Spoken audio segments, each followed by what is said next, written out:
차량 충돌 사고 시 탑승자의 안전을 보장하고 생명을 지켜주는 에어백. 그런데 최근 에어백의 오작동으로 인한 소비자의 피해가 급증하고 있습니다. 하지만 에어백의 설치 및 성능을 규제할 제도적 장치는 미흡한 실정인데요. 때문에 이를 개선할 방안이 마련돼야 한다는 의견입니다.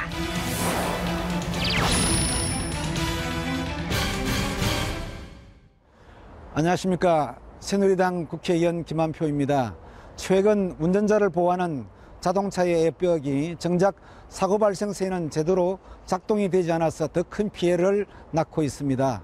운전자의 피해를 줄일 수 있는 법제도의 보완이 시급합니다.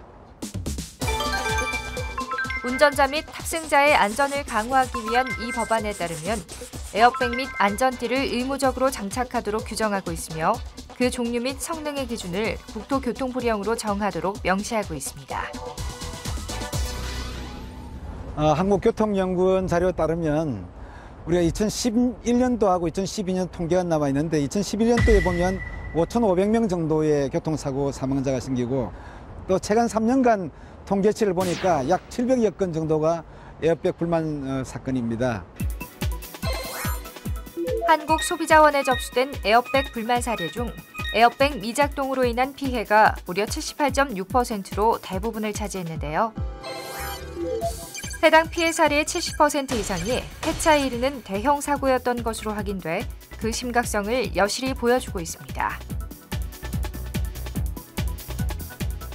이와 같이 에어백이 미작동하는 사례가 발생하고 있지만 원인 규명은 물론 책임 소재도 명확히 물을 수 없는 현실입니다. 잘 아시다시피 제작사가 자율 규정으로 해가지고 자율로 자기들이 만들고 하기 때문에 어느 일정한 규정이 없잖아요. 하다 보니까 그런데 성능 검사라든지 이런 부분이 법적 근거가 없기 때문에 제재할 수 있는 방법도 없었고 자율적으로 맡겨놓다 보니까 결국 뭐 이런 이제 미작동이라든지 그다음에 오작동 불만 사례를 나타내는데 한 번도 제작사에서 에어백에 문제가 있다라고 하는 것을 고백하는 회사가 전혀 없다는 부분입니다.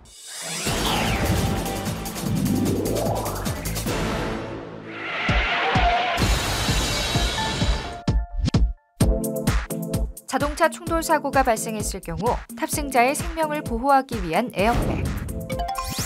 하지만 사고가 발생했음에도 에어백이 작동되지 않았다는 사례가 급증하고 있는데요. 이로 인해 피해를 봤다는 한 운전자를 만나봤습니다. 반대편 차선에서 주행 중이던 차량이 앞 차량을 추돌했나 봐요. 근데 추돌한 차량이 그대로 이제 들이받친 그런 사고였죠. 하지만 당시 에어백은 작동되지 않았다고 합니다. 당시 에어백 제조사에는 문의해 보셨나요? 뭐 차가 튼튼해서 충격 흡수를 많이 받았다. 그래서 에어백이 터지지 않았고, 그리고 그 중앙에서 살짝 한 40cm 정도 비껴나가서 에어백이 터지지 않았다. 근데 그 제 차 상태를 보시면 아시겠지만 중앙에서 그 바로 정면 추돌이거든요. 이게 쇼바 자체가 다 없어지고요. 그 철판 자체가 다 주저앉은 상황이었어요. 그런데도 안 터졌다는 것은 정말 이해할 수 없는 상황이었죠. 차량을 폐차시킬 정도의 큰 사고였으며 결국 갈비뼈와 척추까지 골절되는 큰 부상을 입었습니다. 이후 1년 가까이 병원 신세를 졌지만 또다시 큰 수술을 앞두고 있습니다. 에어백 미작동으로 인한 피해자 중 전치 5주 이상의 상해를 입은 사람은 무려 26.4%에 달했습니다. 하지만 더 큰 문제는 사고 이후의 처리 과정에서 그 책임 소재가 불분명하다는 점입니다.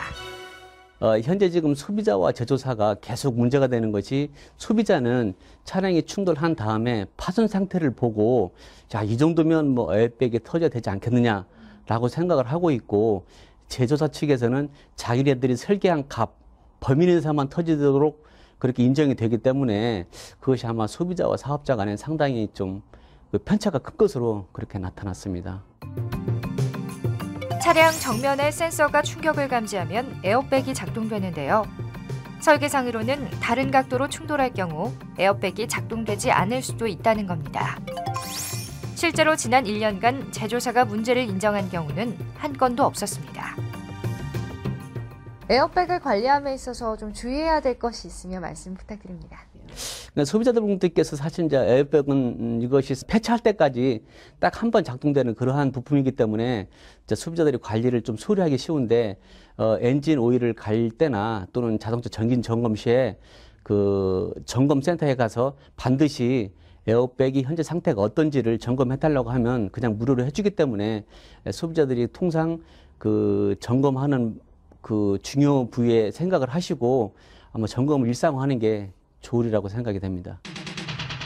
에어백 미작동 사고는 운전자의 생명과 직결되는 문제인데요. 에어백 성능 검증에 관한 시급한 대책이 필요합니다. 지금 자동차 관리법에 보면 에어백에 대한 이 장치 그 의무 규정이 없습니다. 그래서 제작사와 또 소비자 간의 불만도 많이 있고 여러 가지 다툼이 있기 때문에 이것을 법에다가 규정을 하자는 것이죠. 일단 자동차 제작사는 에어백이나 안전띠를 의무적으로 장착하도록 했고요. 그다음에 에어백의 설치 종류라든지 장착 방법, 그다음에 성능 기준은 국토교통부령으로 정하도록 해 있습니다. 먼저는 자동차 사망사고가 굉장히 줄어들 것이고요. 두 번째는 자동차 제작사와 소비자 간에 늘상 이뤄왔던 그런 다툼들이 현저히 줄어들 것으로 보고 있습니다.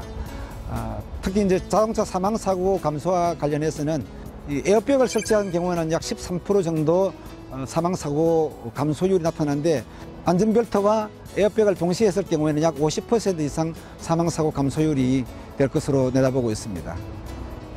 에어백이라든지 자동 안전띠라든지 이런 승객 혹은 운전자 보호 장치를 통해서 정말로 OECD 국가 중에서 교통 사망 사고로 인한 그 오명을 우리가 이전 씻어야 되지 않겠느냐. 사망 사고율을 현저히 줄이는데 앞으로 계속해서 노력해 갈 것입니다. 법안이 통과되면 자동차 제작 판매자는 에어백을 의무적으로 장착해야 하며 국토교통부령으로 정한 성능 기준에 따라야 합니다. 이를 통해 탑승자의 안전을 강화하고 교통사고로 발생되는 피해를 줄일 수 있을 것으로 기대됩니다.